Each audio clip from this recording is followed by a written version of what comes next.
গভীর ষড়যন্ত্র চলছে। দেশে গণতন্ত্র যাতে প্রতিষ্ঠিত না হয়, জনগণের ভোটার অধিকার যাতে প্রতিষ্ঠিত না হয়, নির্বাচিত সরকার যাতে না আসতে পারে, সেজন্য গভীর ষড়যন্ত্র চলছে। ওই ষড়যন্ত্রকে মোকাবেলা করবার মতো আপনাদেরকে ঐক্যবদ্ধ হতে হবে।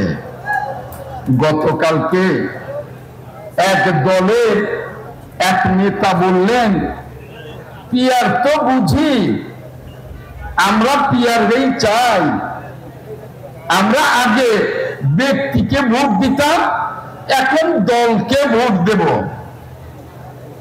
ওই নেতা জাতীয় ঐক্যমত্য কমিশনে বলে এসছেন যে নিম্ন আদালতে পিয়ার দরকার নাই, উচ্চ আদালতে পিয়ার চাই। আর এখন বলেন যে পিয়ার তো সোজা, আগে ব্যক্তিকে ভোট দিতাম, এখন দলকে ভোট দেব। এক মুখে কয় কথা। আবার ওই নেতার দল 300 আসনেই নমিনেশন দিয়েছেন, তো নমিনেশন দিলেন কেন? জনগণের সাথে প্রতারণা করতে কি আপনাদের ভালো লাগে? আমরা তো দেখেছি 71-এ আপনারা জনগণের সাথে বেঈমানি করেছিলেন, প্রতারণা করেছিলেন, আমরা তো দেখেছি, আমরা আপনাদের চিনি। একটা কথা স্পষ্ট বলতে চাই, পিয়ার চান, এই চন্দ্রগঞ্জের মানুষ অ্যানি চৌধুরীকে ভোট দেওয়ার জন্য ঐক্যবদ্ধ হয়েছেন, তাই না? এখন পিয়ার যদি হয়, তাহলে কি অ্যানি চৌধুরী এখানে প্রার্থী থাকবে? না, প্রার্থী থাকবে বিএনপি। অ্যানি চৌধুরীকে এই চন্দ্রগঞ্জে দেবে না বালাগঞ্জে দেবে কে জানে? এটা তো আমরা জানি না, জানি।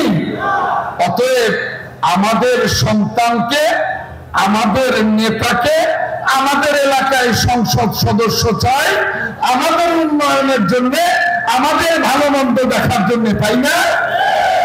অতএব ওই কাল্পনিক পিয়ারের চিন্তা ভুলে যান, ওই কাল্পনিক পিয়ারের চিন্তা ভুলে যান। আপনি পিয়ার বুঝেন, আপনি বললেন আমি বুঝি, আপনার ওখানে থেকে আপনি নির্বাচন করবেন, কয় ভোট পাবেন জানি না, কিন্তু আপনার দল যদি কিছু ভোট পায়, আপনাকে কোথায় দেবেন হিসাবে আপনিও জানেন না। এই যে বিভ্রান্তি পিয়ারের নামে, গভীর ষড়যন্ত্র আজকে দেশের ভেতরে এবং দেশের বাইরে ফেব্রুয়ারির জাতীয় নির্বাচন নিয়ে গভীর ষড়যন্ত্র হচ্ছে, গভীর ষড়যন্ত্র হচ্ছে। ষড়যন্ত্র করছে ওই পলায়নরত ফাঁসিবাদী শক্তি, ষড়যন্ত্র করছে 71-এর পরাজিত শক্তি। আমরা 17 বছর আন্দোলন করেছি, সংগ্রাম করেছি। এই লক্ষ্মীপুরের 56 জন নেতা গুম খুন হয়ে গেছে, তাদের পরিবার শুধু হাহাকার করছে। 56টি পরিবার যারা গুম হয়ে গেছে, আজ পর্যন্ত তারা আশায় বুক বেঁধে আছে।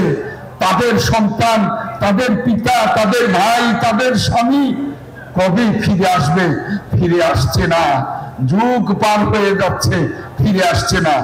আর যারা খুন হয়ে গেছে, তাদের পরিবার, তাদের সন্তান, তাদের পিতা, তাদের স্ত্রী, তাদের ভাই বেরাদর, তারা গভীর সুখে তারা বুক বেঁধেছে যে কবে এই গুম খুনের বিচার হবে, আমরা ন্যূনতম বিচারটি দেখে যাব। এবং আমাদের এলাকায় এই গুমের জন্য যারা প্রাণ ত্যাগ করেছেন, যারা নিজেদেরকে আত্মাহুতি দিয়েছেন যে গণতন্ত্রের জন্য, সেই গণতন্ত্র প্রতিষ্ঠা হবে।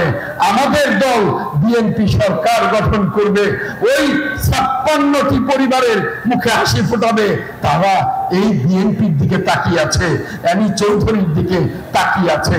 আর আপনাদেরকে সেজন্য ঐক্যবদ্ধ থাকতে হবে। ওই ষড়যন্ত্রের দাঁত ভাঙা জবাব দিতে হবে ইনশাআল্লাহ।